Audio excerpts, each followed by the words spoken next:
you. All right, we want to do a shout out to everybody who's watching us online. I got an email from somebody from somewhere, Detroit. So how are you? So I want you to know how many people watch us around the country who we are their spiritual home and they never walk in the door. And I just want you to see the impact that this ministry is having on people's lives who aren't here but who are being spiritually fed. And I love that about this place. So all of you who are watching online, we send you our love. So tonight, do you have a favorite law? Law and Order. Now, I'm kind of a political junkie. I mean, I love looking at the way our system works. And I know that a lot of people don't think it works at all, right?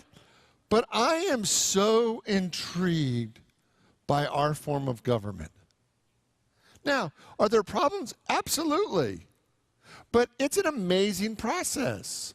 So if you had to pick a favorite law, do you have one? I do. I love that in this country there's a thing called double jeopardy, where they can't try you for the same crime more than once. I love that.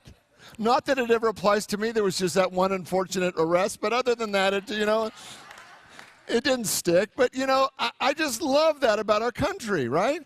And if you don't have a favorite law, is there a favorite law that you would like to have?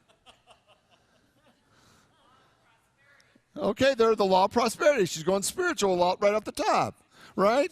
So what I want you to think about tonight is our country was actually founded on spiritual principles.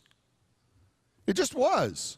It was the greatest spiritual understanding that we'd ever created up to that point, right? So what is the supreme law of our land? Ooh, I love it. You like civics too, all right? Right? So the supreme law of our land is the Constitution, right? Now, what was unique about the Constitution? Oh, you guys, come on, I'm just going to go there. What was unique about the Constitution?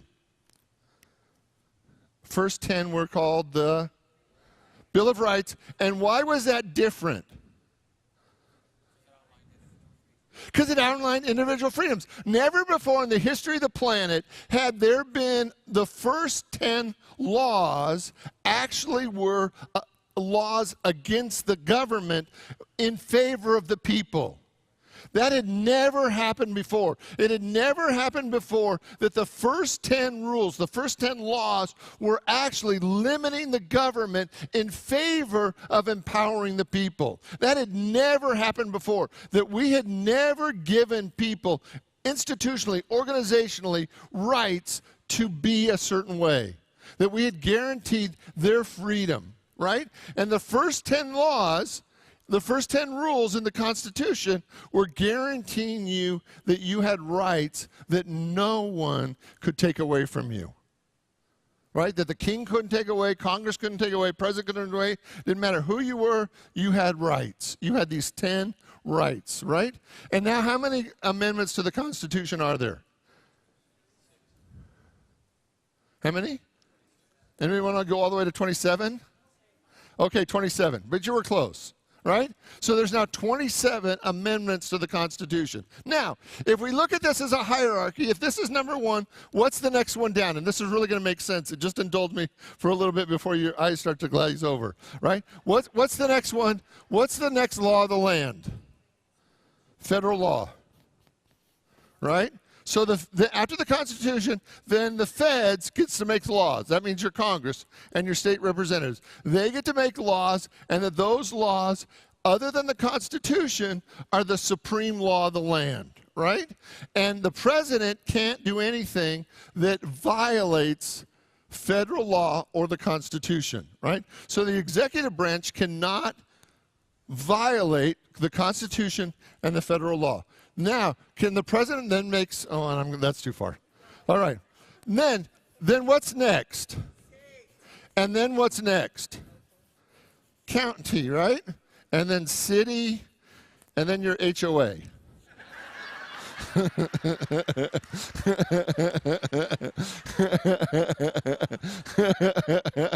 Right? Right? And even your HOA cannot violate the Constitution.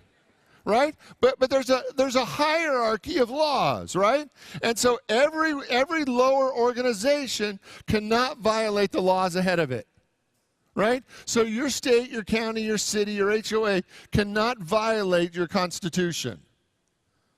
Right? No matter how many great ideas, how many things you read on the news, the state, the county, the city, they cannot violate your Bill of Rights. They cannot violate your Bill of Rights. And as a nation, we believe that there's a hierarchy to those rules and obligations. That we have the ability through this hierarchy to have protection, to have freedom. Now, why was this so important? Well, because we used to have kings that could make decrees that would instantly become law.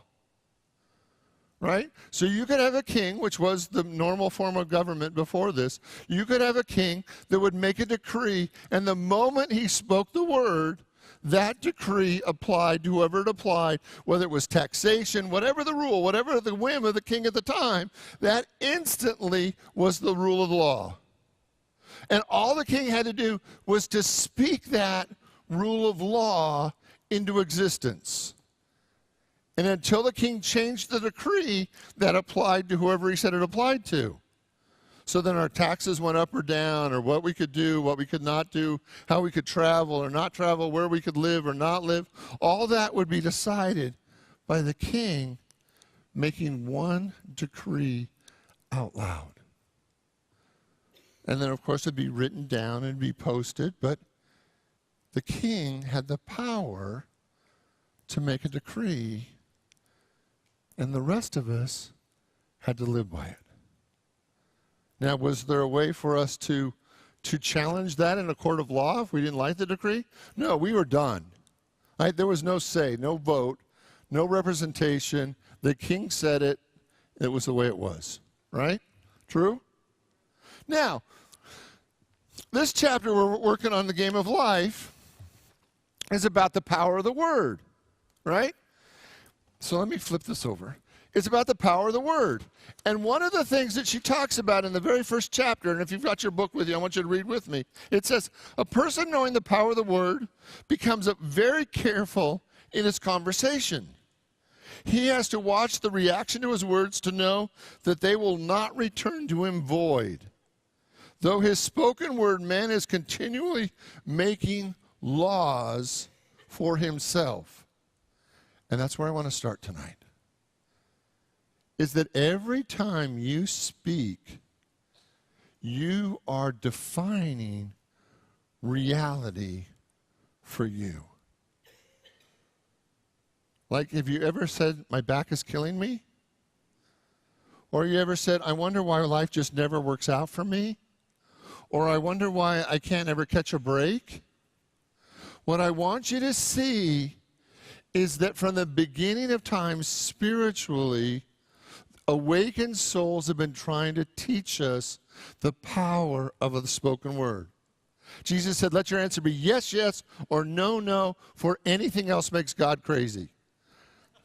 That's a bit of a paraphrase. He said, let your answer be yes, yes, or no, no, for anything else comes of evil. Right?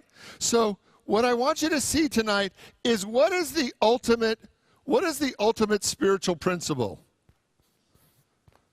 If we had to pick one spiritual principle that was the supreme spiritual principle, like our Constitution, what would that supreme spiritual principle be? Anyone want to take a stab at that? Love is good. God is good. Love God with all your heart. Yes, always a good idea, right? First commandment. But the number one spiritual principle is, as you give, so shall you receive. And there's many ways that we say that, right?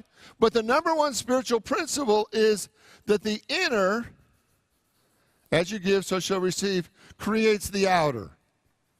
In unity, we talk about the law of mind action that says thoughts held in mind produce after their kind. So that the inner, that what's going on within us, our own inner consciousness, the law of attraction, says that what we are being is creating our reality. Now, do you have to agree with that? No. But it's spiritual law, right? You don't ever have to like it. You can resist it and hate it and think it should not apply to you all you want. It's like gravity. Does gravity care if you believe in it? Right? And it's just a good thing to know that if you throw a boulder in the air, get out of the way. Because and when the boulder comes back and hits you in the head, it doesn't say I'm hitting you because you're not a nice person. Or I don't like your shoes. Right? The boulder comes down because it's law. Gravity is a law. And the same is true for this law. That as you give, so shall you receive. That what you put out, what you sow, you also reap. Who you are speaks so loudly that I can't hear what you're saying. Right? So the inner creates the outer. Thoughts held in mind produce after their kind. But what I want you to see tonight, and this is where it gets exciting, that after this spiritual law, you get to write all the other laws that apply to your life. I want you to really think about that. You get to decide how everything works. You get to decide, are you blessed or you're not blessed? Do you catch a break or not catch a break? Do people treat you good or bad? You get to decide how the universe responds to you by the laws, and the number one way you do that is you shall decree a thing. If we go into Job, you shall decree a thing and it will be established unto you. I want you to hear that. You shall decree a thing and it will be established unto you. So there's one universal spiritual law, and then for everything else, you get to decide. God has empowered you to decide by using your words how life is for you. Well, Richard, everybody knows life doesn't work for me. Right, I get it. But who decreed that? Who decided that? Who decided that you just couldn't catch a break ever, ever, ever? Who decided that? Who decided why things are easy for some people and hard for others? Who decided that? You shall decree a thing, and it will be established unto you. You shall decree a thing, so you are the king or the queen of your own reality. You shall decree a thing, and it will be established unto you. Let your answer be yes, yes, or no, no. So be consistent with what you decree, for by the way you decree it, it is established unto you. Now, what becomes interesting about that is that when we live with this one spiritual law, that as we give, so shall we receive, that whoever we are is creating a reality. As we get in alignment with this, we get to define the next 3 rules, laws for our life. And what I would like, I'm already going to give you your homework. Are you ready for your homework tonight? I want you to write down the next 5 rules that you want to create in your life. You get to decide. Does money come to you easily, or does it just take forever to earn a buck? Right? Are you blessed over and over again? Is love easy for you or hard for you? Is opportunity easy or hard? How does your life work? You 100% get to write the rules for your life. And what I want you to see tonight is that nobody taught you that.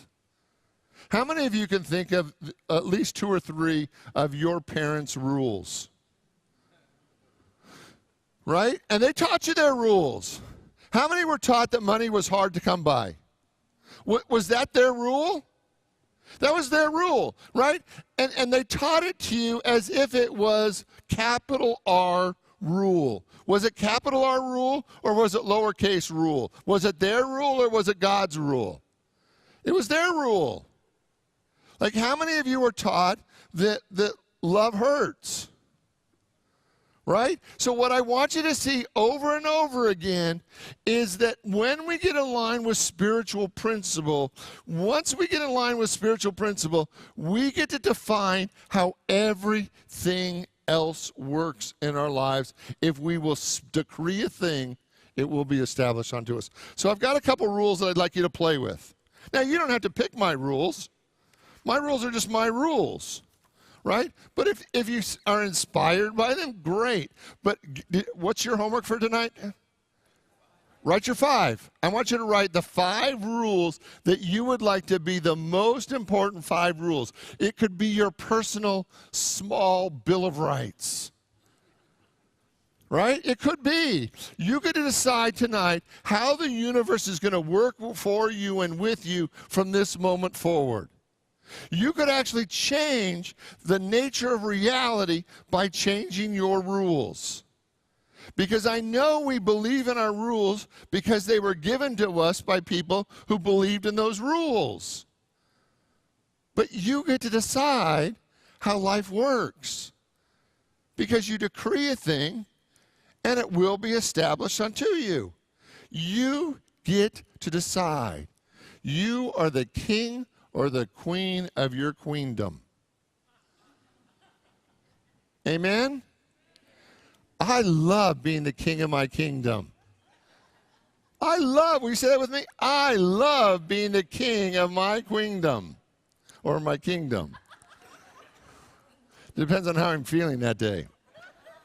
Okay, you ready? Here are my 5 rules, and you don't have to take them, but I just invite you to look at them and see if they inspire you for your rules. Rule number 1.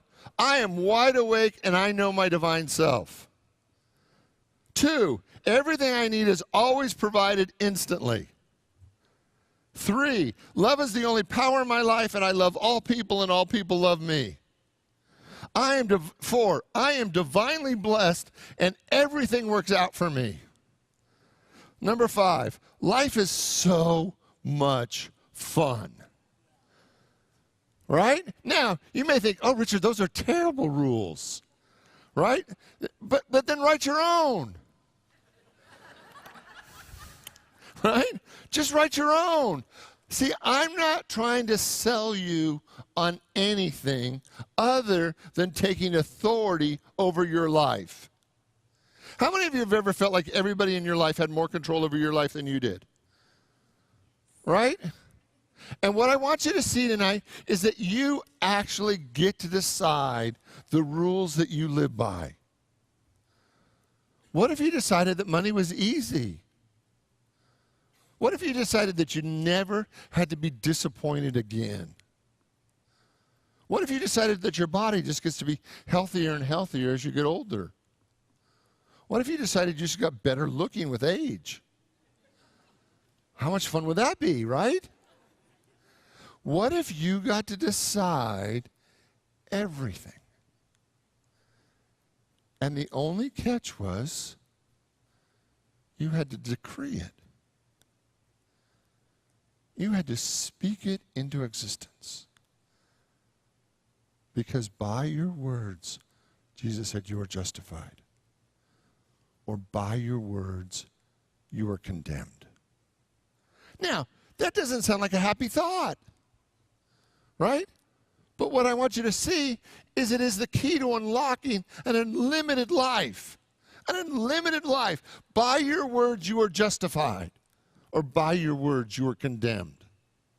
That you have the power through the spoken word to decree a thing, to establish the thing, to make the rules for your life, and that life will, and that's the thing about physics. The more we go into quantum physics, the more the life responds to us the way we believe it will. Whether it's a wave or a particle, in quantum physics, it responds to us the way we believe it's going to respond to us. That life responds to us through the power of the spoken word. So here's your homework tonight. I want you to be an intentional ruler of your life.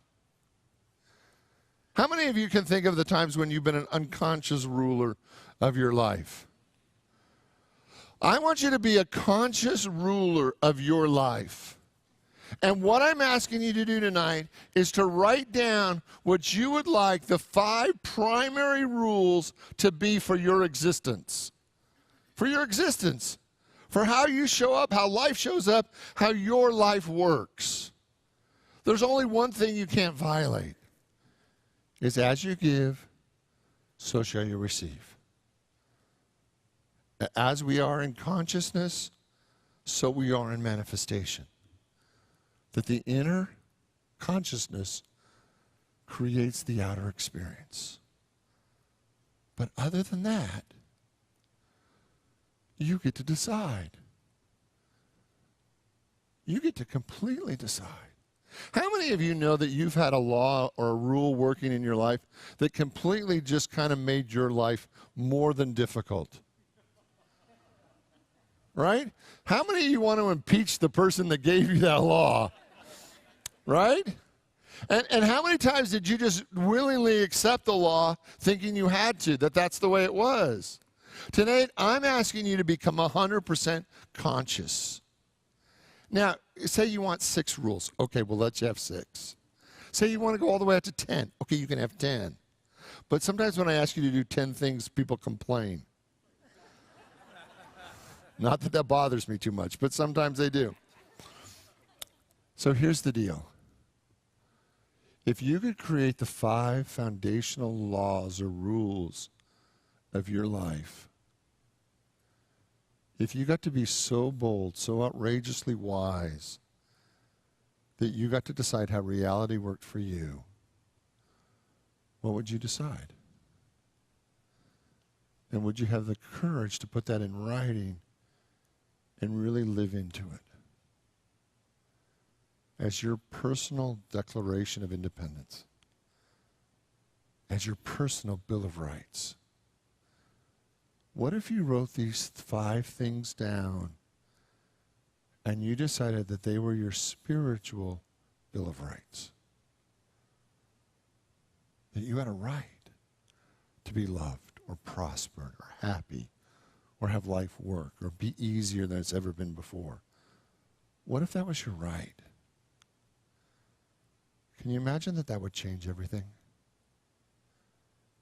Tonight, I'm asking you to play the game of life as the creator of life, as the one who gets to define the game that you're playing. See, you can go and play tennis, you can play golf, you can play volleyball. But if you're playing golf, it's easier if you're not using a volleyball. Volleyballs don't fit nicely in the little hole, right? They just don't fit nicely in the hole. So when you're intentional, you get to create the game. You get to create the rules. And the universe is designed to say yes. Tonight, write your 5 Bill of Rights. Commit to them. Speak them. Decree them. Declare them. Let them be real for you.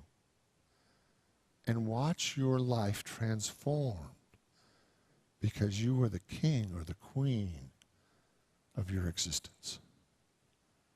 Will you pray with me?